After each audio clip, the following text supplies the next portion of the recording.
Hola, ¿qué tal? Bienvenidos a un programa más de Alama ESG Consulting, donde en cada una de nuestras entregas estamos hablando de sostenibilidad con enfoque financiero.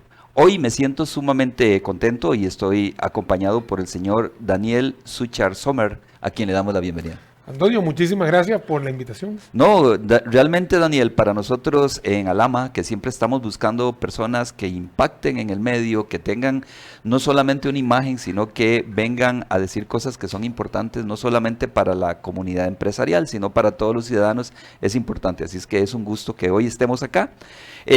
Don Daniel es analista financiero y hoy vamos a hablar de finanzas, vamos a hablar de economía desde un punto de vista empresarial y tomando en cuenta ahora la incorporación de las normas de sostenibilidad que entran en vigencia a partir de enero 2024 y el impacto que puede tener en las empresas a la hora de tomar estas consideraciones y empezar a trabajar con temas sostenibles. Dani, vamos a empezar hablando un poco sobre qué es la economía. A ver, esa es la primera pregunta que le tienen que hacer a cualquier persona y de hecho cualquier estudiante que vaya por las ramas de economía, administración, contabilidad, auditoría, evaluación de proyectos, todo el mundo tiene que ver administración, todo el mundo tiene que ver la primera filmina de una materia que se llama Economía 1 y esa materia te da así, ¡pum! La primera filmina dice, economía es una ciencia social. Y tú dices, ¿cómo que social? Si a mí me han dicho que la economía son los números y números para allá y números para acá. No, la economía es una ciencia social que refleja el intercambio en gobiernos, compañías y personas. Eso es lo que es la economía. Si bien la economía puede demostrar un número, al final lo que refleja es cómo están las relaciones, vuelvo a repetir, gobiernos, ciudadanos, compañías o empresas. Acá es donde nos damos cuenta que cuando tienes una persona que está, vamos a decir, su equipo de fútbol ganó, tiene tanta euforia que llega y gasta y consume mucho más. Y si su equipo de fútbol pierde, está más afligido, está más deprimido, no quiere comprar nada, entonces ahí la economía se empieza a resentir. Bueno, si eso lo elevamos a un conjunto de variables a lo largo de 30 días del mes y 12 meses del año, ahí te das cuenta cómo es el reflejo de la economía de un país. Si está deprimida, si está alegre, si está simpática, si vamos bien y si no estamos tan bien. Es importante porque hablamos de emociones. Hablamos de condiciones que van a afectar de una u otra manera nuestro comportamiento, nuestra forma de enfrentar las situaciones. Y yo también, porque aquí estamos hablando desde un punto de vista financiero, en mi caso como contador público, para nosotros el tema de las finanzas también es sumamente importante, porque al fin y al cabo, si las personas tienen esa orientación financiera, esa orientación en temas de costos, qué importante, porque se facilita mucho el trabajo que realiza. Claro, y ahí es donde uno se da cuenta cuando las personas tienen una muy buena base de la definición teórica de lo que tiene que ser la economía y que justamente la economía es el conjunto de otras ciencias o otras subciencias o otros subestudios que son entre todas las que hacen economía. Porque a veces la gente dice, no, es que por ahí va el economista, no, es que por ahí va el administrador y por ahí va el contador. No, es que todos son parte de un mismo ecosistema que sí, es verdad, es numérico, porque definitivamente es más numérico que alfabético, no lo vamos a negar, pero en este caso todos son estudios que se complementan y todos forman la economía. Y cuando hablamos un poco ya haciendo una separación de qué es micro y qué es macroeconomía. A ver. Cuando nosotros tenemos y eso ya viene la segunda filmina, prácticamente vamos a hacer un repaso de lo que son las filminas de economía 1. Pues estamos dando una clase. Sí, claro, obviamente. Vea, la macroeconomía tiene que ver justamente con la parte de ese prefijo llamado macro. Macro significa lo grande. Entonces, la macroeconomía es verlo todo como un conglomerado. Eso quiere decir la frase en donde nosotros decimos vamos a ver el bosque en vez de ver los árboles. Entonces, la macro es agarrar a sumar a todo el mundo, al que le va bien, al que no le va bien, al que le necesita la pulsía y al que está demasiado sobrado, yo los sumo todos y en forma agregada me da la macroeconomía. Entonces hay indicadores macroeconómicos Y luego cuando hacemos micro, obviamente el prefijo de micro significa chiquito, ¿no? Entonces acá lo que estamos viendo es el árbol. ¿Qué le pasa al árbol de Daniel, el árbol de Antonio, el árbol de Raquel, el árbol de aquí y el árbol de allá? Entonces, aquí nosotros hay otros indicadores que tienen que ver con la microeconomía, en cómo está el poder adquisitivo en tal sector de la población, o cómo está esta persona o esta compañía o este sector a nivel de producción, a nivel de empleo, a nivel de desempleo. Entonces empezamos a darnos cuenta que están los valores agregados en lo macro, y luego vamos a lo micro, que obviamente son estos árboles que hay que ir viéndolos uno por uno. Dani, ya hemos tenido la oportunidad de conversar en diferentes ocasiones y principalmente, yo te decía, me gusta mucho hablar con Daniel de economía, principalmente porque partes de conceptos muy básicos. Y cada conversación prácticamente se convierte, como lo decíamos ahorita, en una clase. Eso facilita mucho el entendimiento, pero principalmente polariza, para que todos podamos tener una interpretación más adecuada. Por ello también hablamos de conceptos básicos en economía, y aquí hablamos de eficiencia económica, hablamos del costo de oportunidad y del crecimiento económico. A ver, todos estos 3 puntos que acabas de mencionar tienen que ver, digamos, de forma lineal, en los cuales yo tengo un costo de oportunidad que tengo que pensarlo, que tengo que ver cuál es mi costo financiero, que por supuesto lo tengo que valorar, y luego ver cómo va a ser mi reactivación o mi reacción hacia esa decisión que estoy tomando. Por ejemplo, cuando uno toma una decisión a nivel gubernamental, por dar un ejemplo, la inversión en educación, la educación no se va a poder solucionar en un año, no se va a poder solucionar en 2 años. ¿Por qué? Porque la educación es una evolución justamente en la sociedad que dura por lo menos 10 a 15 años poder tener un retorno sobre inversión. A niveles de retorno sobre inversión de estructuras, no voy a poder tener una carretera en 3 meses, porque puede tener un pedacito de la carretera, pero una carretera va a necesitar varios años que lo tenga, y el retorno de la inversión de esa carretera tampoco se da a nivel muy tangible, porque eso va a dar después puntapié a que la gente pueda tener mejores flujos comerciales de un lado al otro. Entonces tienes que darle unos 7 a 10 años. Y luego también tienes algunas cosas muy puntuales que tienen que ver con el mantenimiento de carreteras, el mantenimiento de calles, hacer el tema de los hospitales, que son cosas mucho más tangibles que sí tienen una reactivación más a corto plazo. Entonces, ¿cuáles son los costos de oportunidad? Bueno, los que tienes que valorar tanto corto, mediano y largo plazo a nivel gubernamental. Este mismo ejemplo lo pongo en el tema corporativo, lo pongo en el tema personal. El mismo perro con otro collar. A nivel corporativo tengo que ver cómo hago, si son una línea de producción, si tengo una distribución diferente, si voy a invertir en redes sociales, mercadeo, etcétera. Y a nivel personal, bueno, si voy a salir con esta muchacha, si voy a salir con este muchacho, si voy a tener un hijo, voy a tener 2 hijos. Ya ahí tienes los temas de que tú vas a ver estos retornos, ya sea a corto, a mediano y largo plazo. Por eso que me parece que cuando uno habla de economía, uno tiene que dar ejemplos justamente en ese gradiente, de que existe la parte gubernamental, ¿no? O en la parte de la nación, lo que le pasa a un país como tal, la corporación, que en algunos casos, o la mayoría de los casos, tiene un tinte mercantil, tiene que dar resultados, tiene que dar utilidades positivas, etcétera. Hay otras que son ONG, que prácticamente van directo a utilidades cero, porque sencillamente son un bien social. Un bien social. Y luego tiene la parte personal, que también estamos buscando siempre la oportunidad de conseguir algún rédito, ya sea de satisfacción personal, satisfacción profesional. O sea, porque yo puedo decir, yo quiero estudiar algo y tengo que sacrificar no ir a jugar fútbol.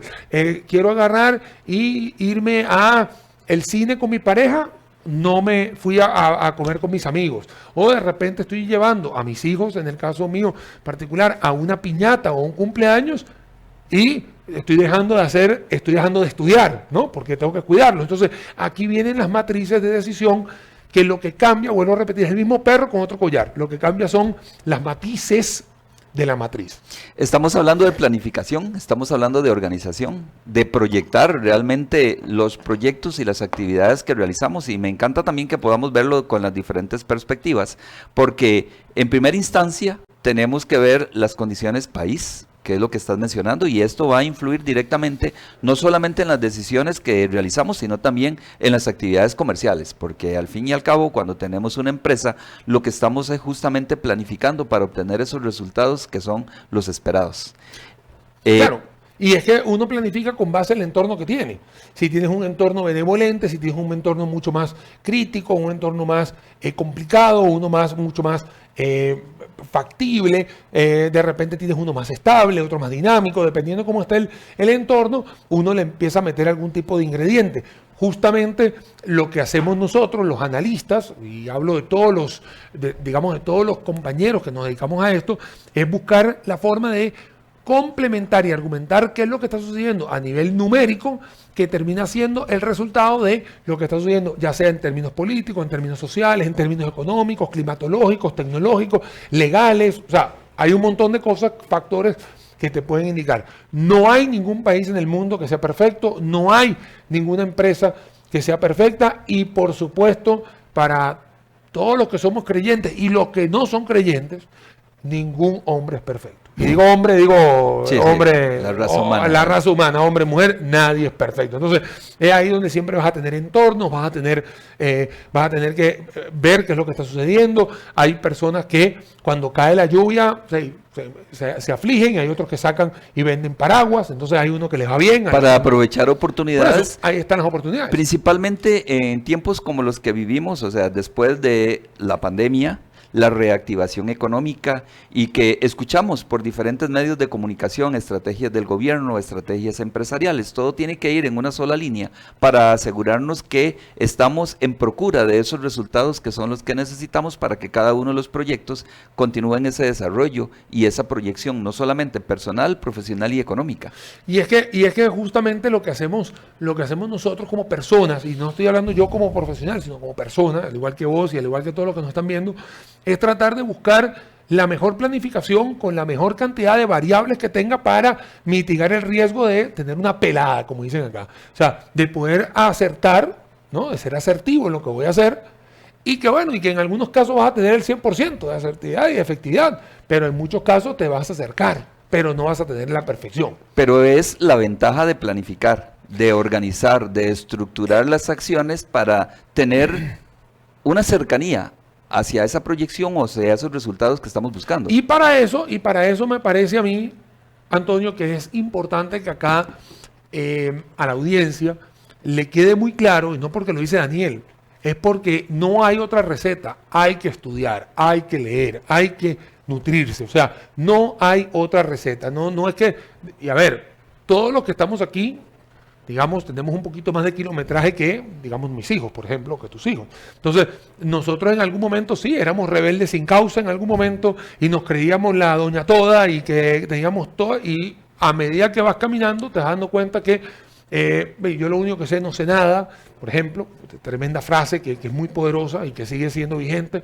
Por otro lado, más sabe el viejo por viejo que por diablo, ¿no? El diablo por diablo. ¿Entiendes? Entonces te empiezas a dar cuenta que los refranes no dejan de ser muy metafóricos, más bien son muy apegados a la realidad, y tienen que ver con eso, que tienes que ir aprendiendo poco a poco de los errores, de las experiencias, leer qué le pasa a algo, y también, así como te digo, hay que leer mucho, también hay que saber escuchar.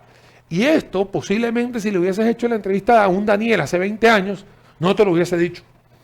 Porque hace 20 años, obviamente, yo era como cualquier joven, rebelde sin causa, no me interesa, yo soy el doña toda, yo soy el hombre que tiene la verdad absoluta. Y justamente eso también nos da la madurez de ir escuchando, ir golpeándonos, e ir teniendo esas caídas que en algún momento son muy fuertes y que hay que levantarse, porque la idea no es caerse, sino cuántas veces te levantas. Entonces, eso es muy importante en la planificación. Se supone que el hombre, el ser humano, debería no tropezarse con la misma piedra 2 veces. Pero bueno, nosotros nos encanta la piedra y nos enamoramos de la piedra a veces. Pero bueno, la idea es que no nos golpeemos tantas veces con la misma piedra. Y tenemos que experimentar nosotros mismos, porque aunque nos digan que no es lo apropiado, vamos a seguir por ese camino. A ver, hay un dicho que dice, Antonio, cuando veas las barbas de tu vecino arder, pon las tuyas en remojo. Y ese refrán es tan sabio que nadie le presta atención. Porque dice, no, a mí no me va a pasar, a mí no me va a pasar, eso le pasa al otro por tal, yo soy nada que ver. Y de la nada también te ves involucrado en un error no, en una situación igual. Porque Que no son errores, al final son es una aprendizajes. experiencia y muchas veces hay que pasar por ahí para crecer. Entonces, no vamos a decir que del todo es malo, pero hay cosas que sí se pueden evitar. Dani, si entramos un poco más a nivel empresarial, nosotros normalmente decimos que en Costa Rica, de acuerdo con la cantidad de empresas que están inscritas en Hacienda, un 97% aproximadamente son pymes.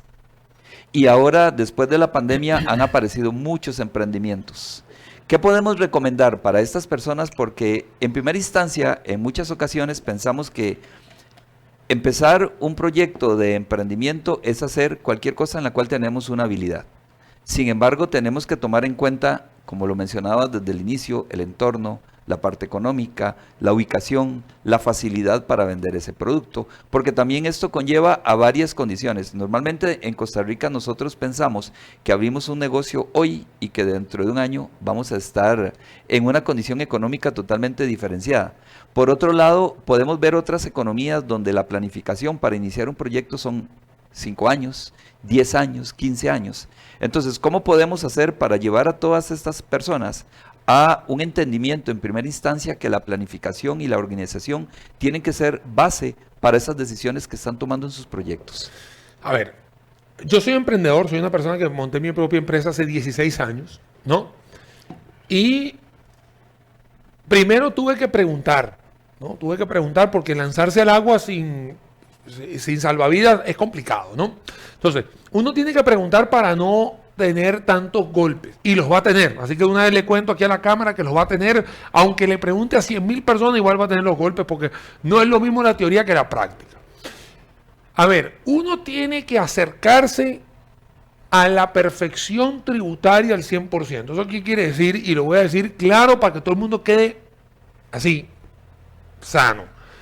Uno tiene que tener su facturación electrónica y uno tiene que tener su declaración de IVA y uno tiene que tener su declaración de renta. Y tiene que hacerlo, porque esa es la responsabilidad de todos los contribuyentes, no en Costa Rica, en cualquier país del mundo. O sea, no existe país del mundo, ¿no?, en economías abiertas, que usted no tenga que inscribir su empresa y declarar su IVA y su impuesto sobre la renta. Entonces, usted se tiene que acercar a la perfección en ese caso. Porque yo sé que hay gente que dice, yo no hago factura, yo lo vendo en la calle como sobrevivencia o supervivencia. Y bueno, en fin, yo no estoy acá para argumentar si eso es lo que hay que hacer o no, porque yo sé que hay personas que tienen que sobrevivir. Y estamos hablando de emprendimiento y no estamos hablando de sobrevivencia. Estamos hablando de los que ya pueden dar ese paso de formalización. ¿Qué pasa en Costa Rica? Bueno, en Costa Rica todavía la formalización sigue estando en niveles muy caros. O sea, la formalización a nivel de buscarse un proveedor de facturación electrónica y estar con la caja y estar con el otro y estar con el otro, a veces es peor la cura que la enfermedad. Y eso es algo que no lo está diciendo Daniel, lo está rescatando Daniel, y por eso es que hay todo un problema en cada contienda electoral y cada periodo presidencial, ya sea el de ahora y el de anterior y el tras anterior, donde siempre se está hablando de las cargas sociales, de los patentes municipales y todo eso. Entonces, nosotros como pymes no podemos hacer nada con eso. Para eso vamos y elegimos a nuestros gobernantes y le exigimos para que hagan esos cambios. Pero usted, que es pyme, tiene que, o por lo menos la recomendación es acercarse lo más que pueda a la perfección tributaria, porque es algo que nos compete a todos como tenemos que hacer. Ahora bien, para poder llegar a tener una pyme y para poder llegar a tener el ofrecimiento de algo, usted tiene que buscarse algo justamente que usted entienda, porque tú puedes entender una cosa y puede ser que yo no la entiendo. Y tú, como tú sí la entiendes, tú sí facturas, yo no entiendo. Entonces, búsquese algo que usted entienda y que facture, y que usted mismo sepa cuántos son los costos, cuántos son los gastos, cuánto es el margen de utilidad que le tiene que poner, cuál es la rotación, cuándo está su cliente, dónde está su consumidor. Y tiene que hacer ese análisis para no morir en el intento. yo soy una persona que vende café. Y tú por envidia también quieres meterte en café. Pero si vos no conoces de café, te va a ir mal. ¿Por qué? Porque lo estás haciendo por envidia, no porque sabes de café. Incluso hay momentos en que cuando se entra en este tipo de actividades, muchos lo realizan sin tener un conocimiento exacto de sus costos, de su producción, de sus gastos. Porque lo hacen, Antonio, copiando. Es que este muchacho o esta muchacha... Y le está yendo bien, que es la mayoría de indicadores para muchas tomas de decisiones. Te voy a dar el mejor ejemplo que hay en Costa Rica. En Costa Rica, aunque no me lo creas, es de los 3 países del mundo con mayor penetración de restaurantes de pizzería. No pizza. ¿Por qué? Porque aquí la verdad mucha gente come pizza, ¿no? Y si nosotros salimos de la gran área metropolitana, la mayoría de restaurantes que hay en ciudades aledañas son pizzerías. Entonces, ¿qué es lo primero que hace la gente? Voy a montar una pizzería. A ver, para montar una pizzería hay que saber de pizza. Y hay que saber vender pizza. ¿Me entiendes? Porque hay que saber cómo está la masa, cómo están los ingredientes, que si son frescos, que si no sé qué, no sé cuánto. Parece que Daniel sabe. No, Daniel no sabe. Daniel lo que sabe es comer pizza y yo sé cuál es la que me gusta. Pero en realidad, cuando usted va a hacer un análisis de costos, tiene que saber qué se pende.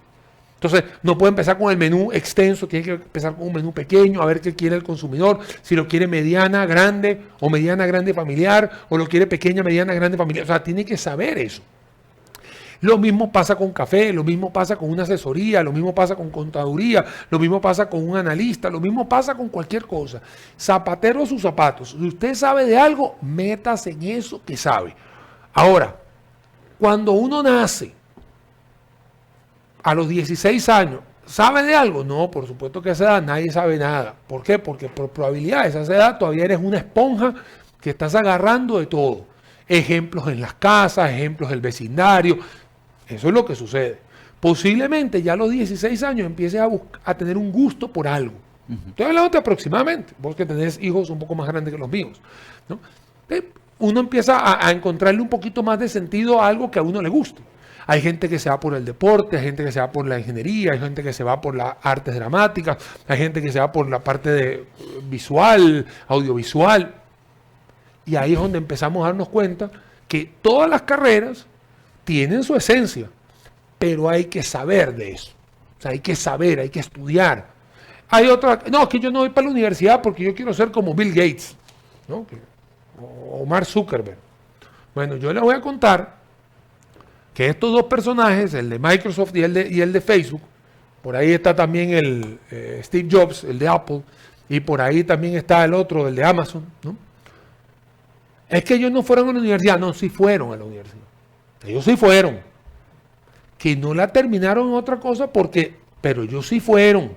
Y dentro de las universidades fue que vieron una oportunidad y ellos siendo uno del trillón, tienen ese golpe de suerte.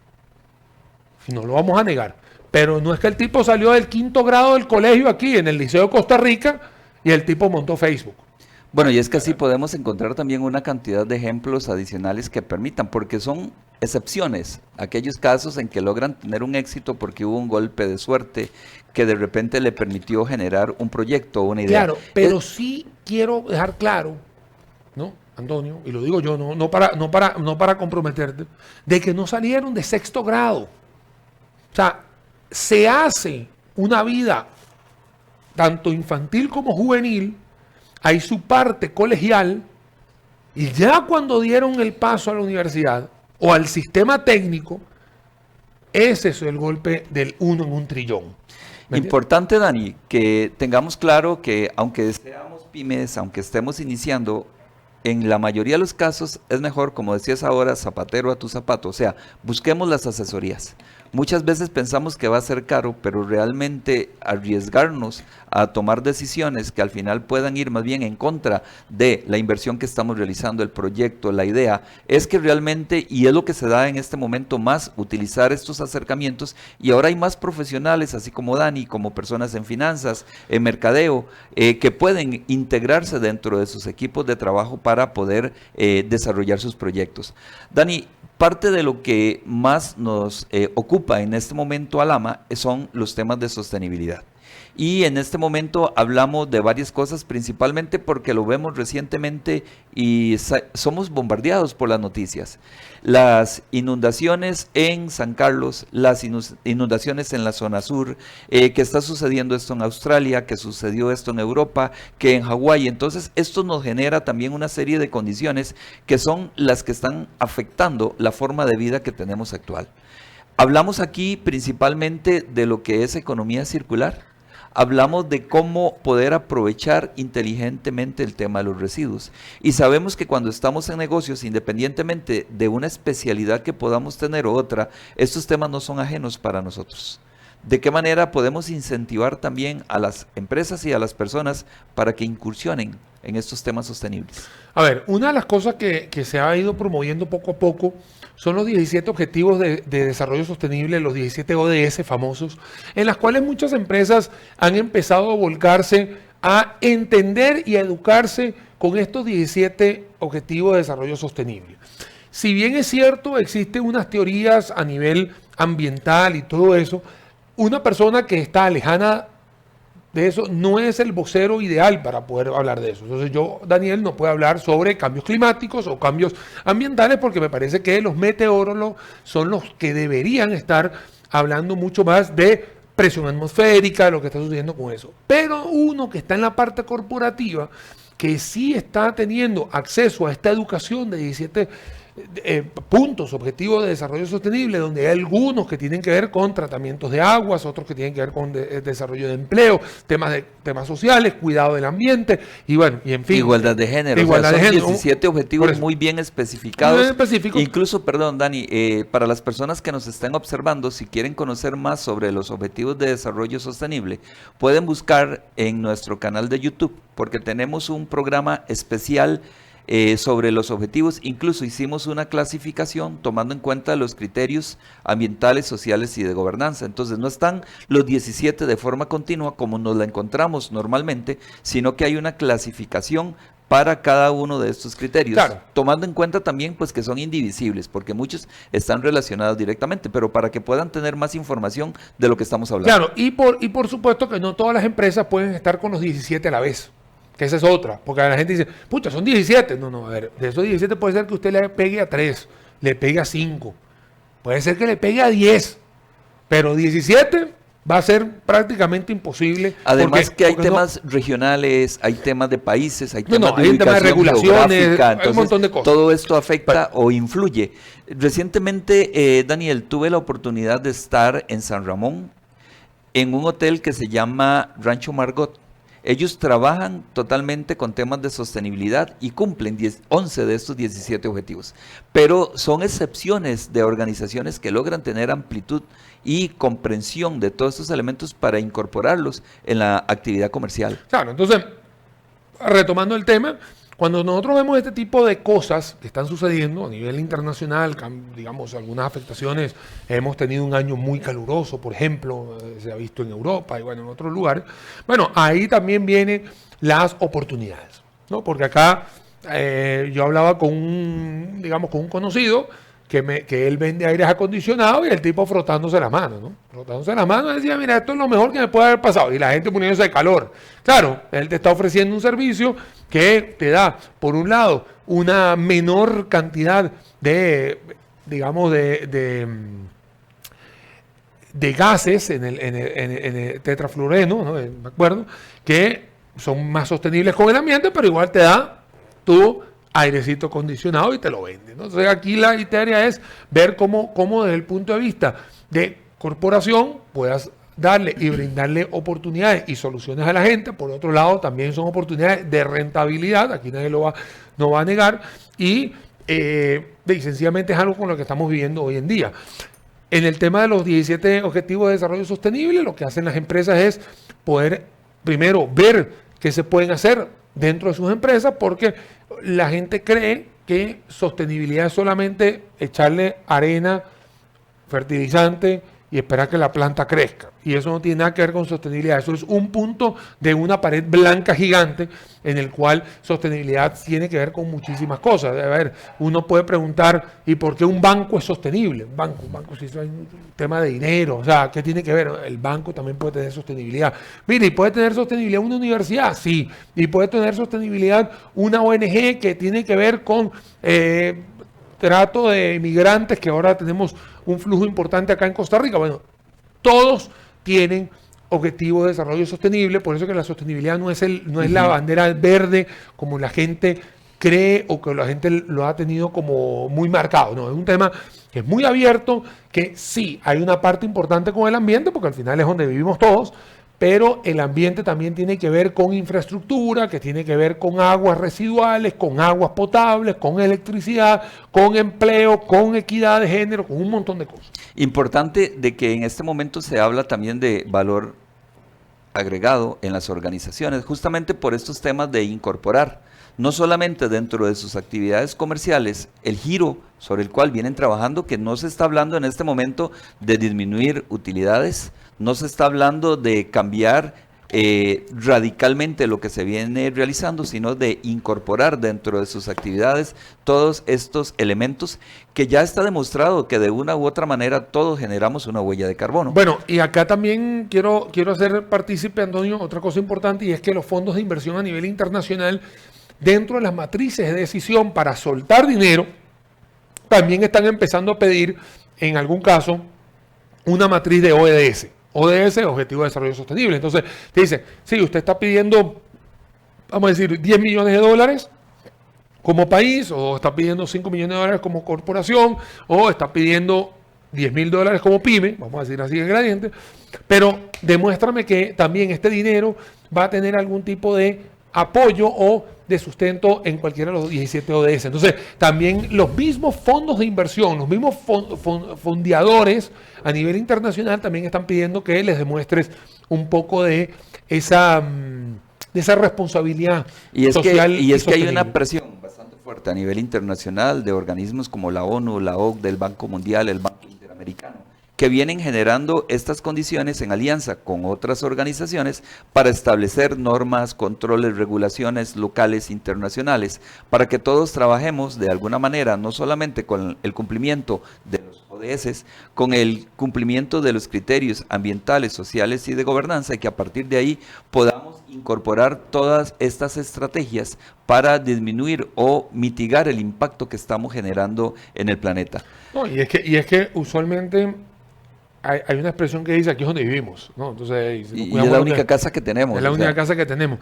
Entonces, por eso que el tema no estamos incluidos en la lista de Elon Musk para ir a residir en la Luna o en Marte. No estoy ahí, ni me interesa todavía hacerlo, pero lo que sí está claro es que este tema de los 17 ODS, hay gente que no cree en ellos, pero si uno los lee y entiende, no dejan de ser muy alejados a lo que necesitamos. O sea, está bien que hay sus extremos y hay personas que obviamente son demasiado apegados a un extremo y prácticamente si uno les habla de algo que no tenga que ver con lo que ellos quieren escuchar, obviamente pegan el grito.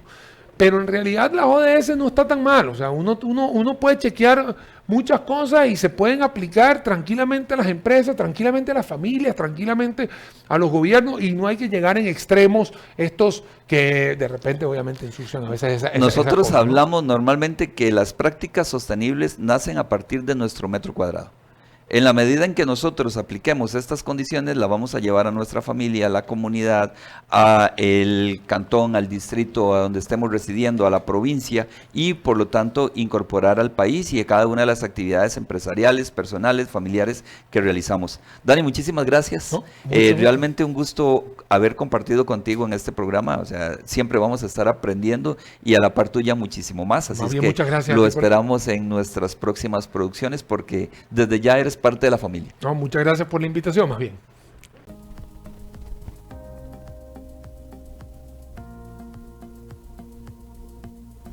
En Alama ESG Consulting nos especializamos en impulsar el valor empresarial integral.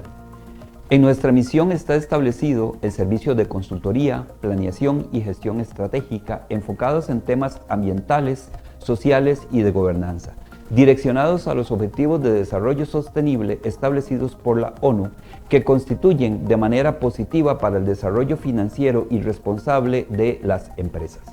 Para obtener resultados evidentes, hablando de sostenibilidad, sabemos que la información financiera es el elemento relevante porque cuantifica el impacto en la gestión de las organizaciones que suman a la responsabilidad y el cambio.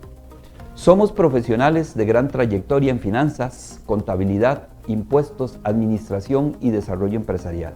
Además, pioneros en el estudio del proyecto de las normas NIF S1, requerimientos generales para la información a revelar sobre sostenibilidad relacionada con la información financiera, y NIF S2, información a revelar relacionada con el clima, que han sido desarrollados por la Fundación IFRS.